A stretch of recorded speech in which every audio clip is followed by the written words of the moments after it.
ألا بذكر الله تطمئن القلوب. برادران مکرم، بزرگوں، دوستوں اور عزیز طلبہ، یہ مبارک ماہ آپ سب کو معلوم ہے کہ یہ اللہ کے محبوب امام الانبیاء،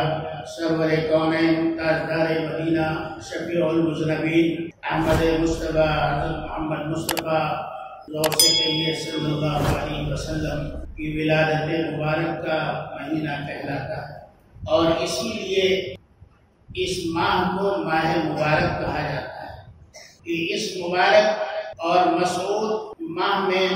اللہ تبارک و تعالیٰ نے دنیائے انسانیت کو اپنا سب سے بڑا تحفہ اور اپنے خزانے کی سب سے بڑی دولت، جن کو امام الانبیاء کہا جاتا ہے، پوری کائنات کو عطا فرمائی۔ حضور علیہ السلام نہ صرف مسلمانوں کے لیے ہیں بلکہ پورے عالم اور پوری کائنات کے لیے۔ اسی لیے جہاں اللہ رب العزت کو رب العالمین کہا جاتا ہے، وہیں آقا نامدار صلی اللہ علیہ وسلم کو رحمت للعالمین کہا جاتا ہے کہ تمام عالموں کے لیے آپ کو اللہ نے رحمت کا ذریعہ بنایا، اور جو صفات اللہ نے آپ کو عطا فرمائی وہ کسی دوسرے نبی یا رسول یا کسی دوسرے اور کسی مقام انسان کو عطا نہیں کی گئی۔ وہ صفات صرف اور صرف اپنے محبوب کو اللہ نے عطا فرمائی۔ آج دنیا عالم اسلام میں نبی اکرم صلی اللہ علیہ وسلم سے محبت کی کمی نہیں ہے۔ ساری دنیا کے مسلمان، چاہے وہ نمازی ہو یا غیر نمازی، پڑھا لکھا ہو یا ان پڑھ ہو، شہری ہو یا دیہاتی ہو، ہندوستانی ہو یا عربستان کا ہو، عرب و عجم میں کہیں بھی دنیا کے کسی بھی خطے میں اگر مسلمان رہ رہا ہے تو یقیناً اس کے دل میں اللہ کے نبی صلی اللہ علیہ وسلم کی محبت کا کوئی نہ کوئی عنصر ضرور موجود ہے، اور یہی وہ دولت ہے جس نے آج امت کا شیرازہ بکھرنے کے بعد بھی اس امت کو زندہ رکھا ہے۔ ایک بہت بڑا فلسفی انگریز مختلف لوگوں سے ملا اور اس نے برسہ برس اس بات پر تحقیق کی کہ مسلمان کون سے درجے کا مسلمان ہے۔ آیا مسلمان جو درجہ صحابہ کو حاصل تھا، یا تابعین اور تبع تابعین کو حاصل تھا، یا ائمہ اور صلحاء اور بزرگان دین اولیاء اکرام کے زمانے میں جو اسلام تھا، آیا وہ آج زندہ ہے یا نہیں ہے؟ تو اس کی تحقیق یہ ہے کہ اسلام تو اپنی جگہ پر زندہ ہے اور آج بھی نوجوان ہے، شریعت آج بھی جوان ہے، لیکن شریعت کے ماننے والے اپنے ایمان کی کمزوری کی وجہ سے نہ صرف جسمانی اعتبار سے بلکہ روحانی اعتبار سے بھی کمزور اور ضعیف ہو گئے۔ اس نے اپنی تحقیق میں بتایا کہ آج اجتماعی طور پر مسلمان نہ تو وہ ایسا نمازی ہے جیسا خیر القرون میں ہوتے تھے، یعنی صحابہ کے زمانے، اور نہ ہی ایسا وہ زکات دینے والا ہے جیسا خیر القرون میں ہوتے تھے کہ ایک ایک پائی کا حساب اپنی زکات کا ادا کیا کرتے تھے، اور نہ ہی حج جیسی عام عبادات کو 100% لوگ جن پر اللہ نے حج فرض کیا ہے وہ ادا کرتے ہیں، اس میں بھی خاصی کمی ہے۔ اور علوم نبویہ اور علوم دینیہ یا علوم قرآنیہ سے پوری امت غافل ہے، بلکہ یوں کہیے کہ صرف 5% لوگوں کو شاید پورے دین کا پتہ ہو، ورنہ تو 95% مسلمان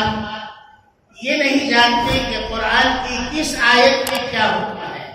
یا نبی اکرم صلی اللہ تعالیٰ علیہ وسلم کی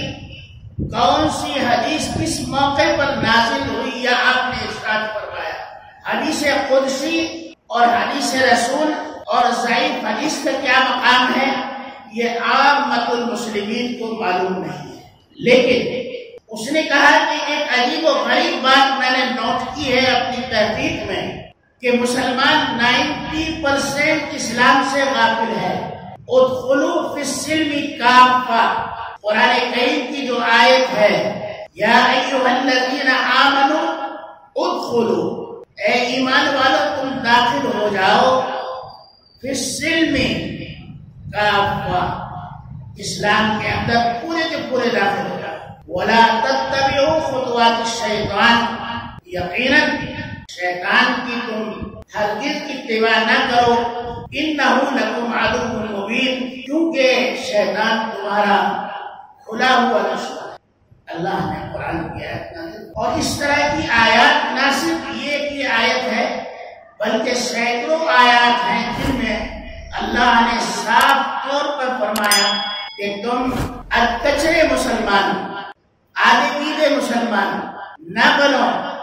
بلکہ ایسے مسلمان بنو جو اللہ اور اللہ کے رسول کی نظر میں مسلم کہلائے۔ چونکہ میں بات کچھ اور کہنے جا رہا ہوں اس لیے اس پر یہی بات ختم کرتا ہوں۔ تو اس شخص نے کہا کہ میں نے جو سب سے اچھی بات یہ کہیں دیکھی ہے اس امت میں وہ یہ کہ آج بھی مسلمان اپنا کاروبار، اپنی جائیداد، اپنا گھر بار، اپنے بیوی بچے، مال و دولت، یہاں تک کہ اپنی جان کو بھی ختم کر سکتا ہے، لیکن اپنے آقا تاجدار مدینہ نبی اکرم زور سے کہیے صلی اللہ علیہ وسلم کی عزت پر ذرا بھی دھبا آنے دینے کے لیے تیار نہیں، آپ کے ناموں سے رسالت پر ذرا بھی بات کرنے کے لیے تیار نہیں۔ یہ وہ ایک چیز ہے اس امت کے پاس جس نے اس امت کو زندہ رکھا ہے کہ تمام تر بدعملی کے ساتھ ساتھ حضور علیہ السلام سے اس امت کی محبت باقی ہے، اور یہی وہ دولت ہے جس کی وجہ سے یہ امت آج بھی دنیا میں سر اٹھا کر جی رہی ہے۔